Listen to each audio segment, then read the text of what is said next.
Next is equation of continuity. ഇതാണ് നമ്മൾ പഠിക്കാൻ പോകുന്നത്. ഇക്വേഷൻ ഓഫ് കണ്ടിന്യൂറ്റി ഒരു സ്റ്റഡി ഫ്ലോയിൻ്റെ കാര്യമാണ് ഡിസ്കസ് ചെയ്തുകൊണ്ടിരിക്കുന്നത്. സ്റ്റഡി ഫ്ലോ ആണ്. ഒരു ചെറിയൊരു സ്പീഡിൽ ഉള്ള ഫ്ലൂയിഡിൻ്റെ ഒരു ഫ്ലോ കൺസിഡർ ചെയ്യാം ത്രൂ എ പൈപ്പ്. ഒരു പൈപ്പിൽ കൂടി, പൈപ്പ് എന്ന് പറഞ്ഞു കഴിഞ്ഞാൽ അതിൻ്റെ ഡയമീറ്റർ സെയിം ആയിക്കൊള്ളുന്നില്ല. എനി ഷേപ്പ്, ഏതെങ്കിലും ഒരു ഷേപ്പിലുള്ള ഒരു പൈപ്പ്, ഇതിൽ കൂടി ഫ്ലൂയിഡ് പാസ് ചെയ്തുകൊണ്ടിരിക്കുകയാണ്. ഇവിടെ ലെഫ്റ്റ് സൈഡ് ഇവിടുത്തെ area, cross section area A1 ആണെന്ന് വിചാരിക്കുക. ഇവിടെയുള്ള ക്രോസ് സെക്ഷൻ ഏരിയ A2 ആണ്. പിന്നെ ഇതിൽ കൂടി ഫ്ലൂയിഡ് പാസ് ചെയ്തുകൊണ്ടിരിക്കുകയാണ്. ഈ A1-ലെത്തുന്ന ഫ്ലൂയിഡ്, മനസ്സിലായല്ലോ, A1 എന്ന് പറഞ്ഞ ഏരിയയിലെത്തുന്ന ഫ്ലൂയിഡ് പാർട്ടിക്കിളുടെ വെലോസിറ്റി V1 ആണെന്ന് വിചാരിക്കുക. V1 A1 എന്ന് പറഞ്ഞ ഏരിയയിലെത്തുന്ന എല്ലാ ഫ്ലൂയിഡ് പാർട്ടിക്കിളിൻ്റെയും വെലോസിറ്റി V1 ആണ്. A2-ൽ ഇവിടുന്ന് ഫ്ലൂയിഡ് പാർട്ടിക്കിൾ മൂവ് ചെയ്ത് ഇവിടെ എത്തുമല്ലോ.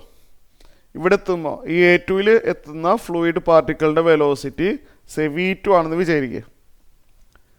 V1 and V2 are the velocities. Okay, അപ്പോൾ A1 ആൻഡ് A2 ഏരിയ ആണ്.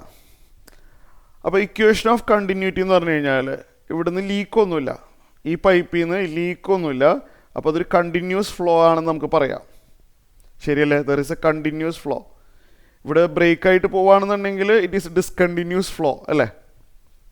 അപ്പോൾ continuity, okay, equation of continuity എന്ന് പറഞ്ഞു കഴിഞ്ഞാൽ സ്റ്റഡി ഫ്ലോ ആയിരിക്കണം, അത് നിർബന്ധമാണ്. സ്റ്റഡി ഫ്ലോ ആയിരിക്കണം, ഇൻകംപ്രസിബിൾ ഫ്ലൂയിഡ് ആയിരിക്കണം. മനസ്സിലായല്ലോ? അതായത് ഒരു സ്ഥലത്ത് മാത്രം ഇങ്ങനെ, മനസ്സിലായില്ലേ, ഇങ്ങനെ സെമി ഫ്ലൂയിഡ് പോലെ തന്നെ ഒരു സ്ഥലത്ത് ഇങ്ങനെ ഫ്ലൂയിഡ് ഇങ്ങനെ അടിഞ്ഞു കൂടുന്നത് പോലെ ഇല്ല. മനസ്സിലായില്ലേ? ഒരു സ്ഥലത്ത് മാത്രമായിട്ട് ഇങ്ങനെ കോൺസെൻട്രേറ്റ് ചെയ്ത് വരാതെ ഇൻകംപ്രസിബിൾ, മനസ്സിലായില്ലേ? ഇൻകംപ്രസിബിൾ ആണ്. മനസ്സിലായല്ലോ? സ്മൂത്ത് ആയിട്ടുള്ള ഫ്ലൂയിഡ്, വളരെ, മനസ്സിലായില്ലേ, വളരെ ഹാർഡായിട്ടുള്ള ഫ്ലൂയിഡ് എന്നല്ല ഉദ്ദേശിച്ചത്. അങ്ങനെയാണെന്നുണ്ടെങ്കിൽ ഈ അല്ല ഇവിടെയൊക്കെ വേണമെങ്കിൽ ഇങ്ങനെ അല്ലേ അടിഞ്ഞു കൂടുന്ന രീതിയിലല്ല. അപ്പോൾ അതാണ് ഞാൻ പറഞ്ഞത്, ഇൻകംപ്രസിബിൾ. ഓക്കെ, ഇൻകംപ്രസിബിൾ ഫ്ലൂയിഡ് ആണ്, കണ്ടിന്യൂസ് ഫ്ലോ ആണ്, സ്റ്റഡി ഫ്ലോ ആണ്. അപ്പോൾ ഇവിടെ വരുന്ന ഫോർമുല എന്താണെന്ന് വെച്ചാൽ ഒരു ഇമ്പോർട്ടൻ്റ് ആയിട്ടുള്ള റിലേഷൻ ഉണ്ട്. A1 V1, ഇതിൻ്റെ ഡെറിവേഷൻ ആവശ്യമില്ല, ഫോർമുല പഠിച്ചു വെച്ചാൽ മതി.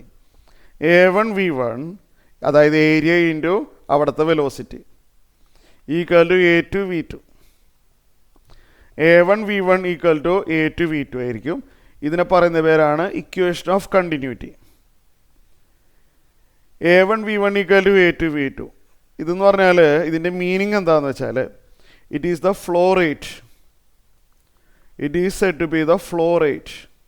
ഫ്ലോ റേറ്റ് എന്ന് പറഞ്ഞു കഴിഞ്ഞാൽ volume transfer per second. Unit എഴുതി വെച്ചേക്കാം. ഫ്ലോ റേറ്റ്, ഒരു സെക്കൻഡിൽ എത്ര വോള്യൂം ഫ്ലൂയിഡ് ഇതിനകത്ത് എൻ്റർ ചെയ്തു, അല്ലെങ്കിൽ ഒരു സെക്കൻഡിൽ എത്ര വോള്യൂം, മാസല്ല കേട്ടോ, എത്ര വോള്യൂം ഫ്ലൂയിഡ് ഇതിൽ നിന്ന് പുറത്തോട്ട് പോയി. അപ്പോൾ A1 V1 equal to A2 V2, ഇതിന് നമ്മൾ പറയുന്ന പേര് ഫ്ലോ റേറ്റ് ആണ്, metre cube per second. Volume transfer in 1 second. അപ്പോൾ A1 V1 എന്ന് പറഞ്ഞു കഴിഞ്ഞാൽ ഈ ലെഫ്റ്റ് സൈഡിൽ ഒരു സെക്കൻഡിൽ എത്ര വോള്യൂം ഫ്ലൂയിഡ് എൻ്റർ ചെയ്തു. A2 V2 എന്ന് പറഞ്ഞു കഴിഞ്ഞാൽ റൈറ്റ് സൈഡിൽ എത്ര വോള്യൂം ഫ്ലൂയിഡ് ലെഫ്റ്റായി. എത്ര വോള്യൂം അകത്തോട്ട് കയറിയിട്ടുണ്ടോ അത്രയും വോള്യൂം ഫ്ലൂയിഡ് ഇവിടുന്ന് ലെഫ്റ്റ് ആയിട്ടുണ്ടാവണം അല്ലേ? അതാണ് ഇവിടെ ഉദ്ദേശിക്കുന്നത്. കണ്ടില്ലേ? A1 V1 എന്ന് പറഞ്ഞാൽ ഈ ലെഫ്റ്റ് സൈഡിൽ എൻ്റർ ചെയ്തിരിക്കുന്ന ഫ്ലൂയിഡിൻ്റെ വോള്യൂം. A2 V2 എന്ന് പറഞ്ഞാൽ റൈറ്റ് സൈഡിൽ ഇവിടുന്ന് ലെഫ്റ്റ് ആയിട്ടുള്ള ഫ്ലൂയിഡിൻ്റെ വോള്യൂം.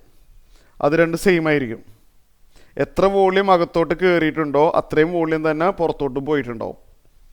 ഇത് വളരെ വളരെ ഇമ്പോർട്ടൻ്റ് ആണ്. ഇതിനെ പറയുന്ന പേര് ഫ്ലോ റേറ്റ് ആണ്, metre cube per second. Okay.